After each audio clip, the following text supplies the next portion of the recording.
नमस्कार, आप देख रहे हैं फ्रंटलाइन 24 और मैं हूं आपके साथ निर्भय किशोर। लोकसभा चुनाव सियासी बिगुल बज चुका है और ऐसे में हर कोई वीआईपी बनने की कोशिशों के साथ आगे बढ़ रहा है। लेकिन हमने सबसे पहले फ्रंटलाइन 24 ने सबसे पहले झंझारपुर सीट को चुना है। एक लंबी यात्रा पे हम निकल रहे हैं और इस यात्रा के दौरान हम लोगों के मत को समझेंगे, लोगों के मन में क्या चल रहा है, राजनीति समीकरण क्या है और किस तरीके से चुनाव में जो पार्टियां उतरी हैं, राजनीतिक पार्टियों की रणनीति क्या है, कैसे सियासी समीकरण में वो एक दूसरे को साधेंगे, इस पे हम चर्चा करेंगे, इस पे बात करेंगे और लोगों से समझने की कोशिश करेंगे कि आखिर में उनके दिमाग में क्या चल रहा है। हमारी टीम पटना से चली है और अभी आप देख रहे हैं हम पहुंच चुके हैं झंझारपुर के पास। ये जो सड़क आप देख रहे हैं ये मुख्य राज्य मार्ग 57 है और पटना से हम सीधे आ रहे हैं। महज कुछ दूर और बचा हुआ है झंझारपुर पहुंचने में। वहां से हम आपको बताएंगे कि जेडीयू और इंडी गठबंधन के तरफ से जो वीआईपी के प्रत्याशी हैं उनके बीच में किस तरीके के समीकरण चल रही है, जनता के बीच में क्या रुझान है और क्या सियासी समीकरण बना है, कौन जीतेगा कौन हारेगा ये तो जनता तय करेगी। लेकिन जनता के मूड को भांपेंगे हम और बताएंगे आपको सियासी समीकरण। तो झंझारपुर की हम यात्रा में हैं और इस यात्रा के दौरान NH-57 के ठीक बगल में हमने सोचा कि लोगों की भीड़ है, यहाँ पर धूप काफ़ी तेज़ है तो थोड़ा चाय पानी भी हो जाए और इस दरमियान जो लोग यहाँ पे होंगे हम उनसे बात भी करेंगे किस तरीके से लोग क्या कुछ सोच रहे हैं। दूसरी तरफ हम जैसे ही आगे बढ़ रहे थे तो हमने देखा कि वीआईपी के जो कैंडिडेट हैं उनके यहाँ पर बैठक चल रही है। काफ़ी भीड़ यहाँ पर दिखी, अब देख रहे हैं और कुछ लोगों से भी बात करेंगे, उनसे भी बात करने की कोशिश करेंगे। लेकिन आखिर में सेठ जी की क्या कुछ स्थिति है, इसके साथ साथ जेडीयू प्रत्याशी जो हैं वर्तमान में जो सांसद हैं उनकी क्या कुछ स्थिति है, विकास कार्य कैसे रहे, इन सब पर भी लोगों से जानेंगे। यहाँ बहुत सारे लोग हैं, हम सोचा है कि एक बार बात करते हैं। झंझारपुर को जिस तरीके से देखा जाए आप कैसे देख रहे हैं? पहले झंझारपुर में जो भी अभी वर्तमान सांसद है हमारे रामप्रीत मंडल जी, जो स्टेटमेंट देते हैं, जैसे मैं आपको अभी बाइट दे रहा हूँ उस तरह से बाइट देते हैं। वो 5 साल में कभी भी किसी गांव और गली कुची में घूमे नहीं हैं और जब इनसे ये पत्रकार बंधु सब पूछे तो वो बोलते हैं कि जब मैं किसी के घर पे जाता हूं तो वो भैंस चराने चले जाते हैं। उनका वीडियो ये आजकल बहुत चर्चित हो चुका है। और रही बात महागठबंधन की और इंडिया गठबंधन की, हमारे जो वीआईपी के प्रत्याशी आए हैं उनके पक्ष में जन समर्थन है और हमको लगता है उम्मीदन 2-2.5 लाख से ये वीआईपी प्रत्याशी यहाँ से जीतेंगे। आपको क्या लगता है? नहीं, यहाँ लोगों को जो है हमारे जो वर्तमान सांसद रामप्रीत मंडल है इनका जो लगातार 5 साल का जो क्रियाकलाप है आम जनता में बहुत गुस्सा है और इसके खिलाफ लोग वोट करेंगे। गुस्सा वैसे तो अगर देखा जाए तो जिस तरीके से वर्तमान की सरकार है, डबल इंजन की सरकार बिहार में है, केंद्र में मोदी सरकार और बिहार में एनडीए की सरकार है, यानी नीतीश कुमार और उसके साथ साथ बीजेपी, जेडीयू और बीजेपी का गठबंधन है। लेकिन ये मायने रखता है कि क्षेत्र में किस तरीके का विकास हुआ।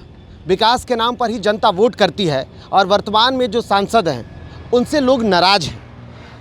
लेकिन वो दावे तो कर रहे हैं विकास के दावों के बीच क्या लगता है इस बार कौन होगा? अभी कुछ कह नहीं सकते हैं, विकास तो हुआ है, इस पर कोई दिक्कत नहीं है। कुछ लोग कह रहे हैं विकास हुआ है, कुछ कह रहे हैं कि वो घूमते नहीं हैं। विकास हुआ है? विकास तो हुआ है। नहीं हुआ है। विकास हुआ है नहीं हुआ है, आपको क्या लगता है विकास हुआ है? सर, बिजली तो मिली है, बिजली का स्थिति हमारे यहाँ बेहतर है। जिस जगह हम खड़े हैं NH का हम लोगों को लाभ तो मिला, लेकिन एक बात कहना चाहता हूँ, इस बार की जो चुनाव है सांप की चाल को आप लोगों ने चलते हुए देखा होगा, कभी सीधी नहीं चलती है। जब भी सांप चलता है, रेंगता है तो वो टेढ़ी चलती है, लेकिन जब बिल में घुसता है तो उसको सीधा होना पड़ता है। इस बार की चुनाव में यहाँ के खासकर झंझारपुर के मतदाता वही चाल चल रही है, सीधी चाल नहीं है इस बार। लोग एक तरफ विकास और दूसरी तरफ महासेठ, आपको कौन लगता है? देखिए, महासेठ भी बेहतर उम्मीदवार है। इसमें ये पहले भी एमएलसी रह चुके हैं,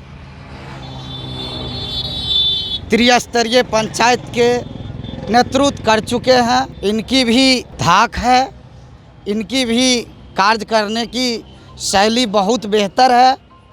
लेकिन इसी तरह जो इनके विपक्षी नेता हैं उन पर भी बहुत आरोप प्रत्यारोप लग रहे हैं। फिर भी राजनीति है। आप सीधे बताइए, आप क्या कह रहे हैं? क्योंकि आपने भी जो सांप चलने की चाल बताई, लेकिन जवाब आपका भी वही आ रहा है। सीधे तौर पर आपसे एक जवाब चाहते हैं, दोनों में कौन बेहतर? देखिए, दूरदृष्टि, पक्का इरादा और कड़ी मेहनत की बात है।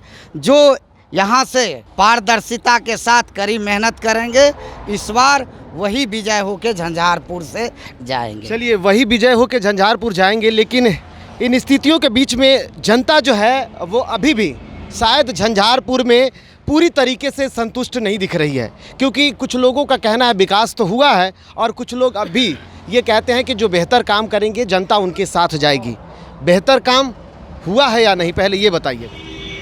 बेहतर काम किस सेंस में आप कहना चाहते हैं? पहले तो ये जानना होगा बेहतर काम क्या। हमारे जो एमपी हैं, पहली बार हुआ है कि 5 साल में लोग उनका चेहरा नहीं देखा है। दूसरी बात है कि पहला एमपी है जिसका नाम लोग भूल जाता है। यदि पूछ देता है कि आपके झंझारपुर का एमपी कौन है, तो लोगों को दिमाग में नाम नहीं आ पाता है।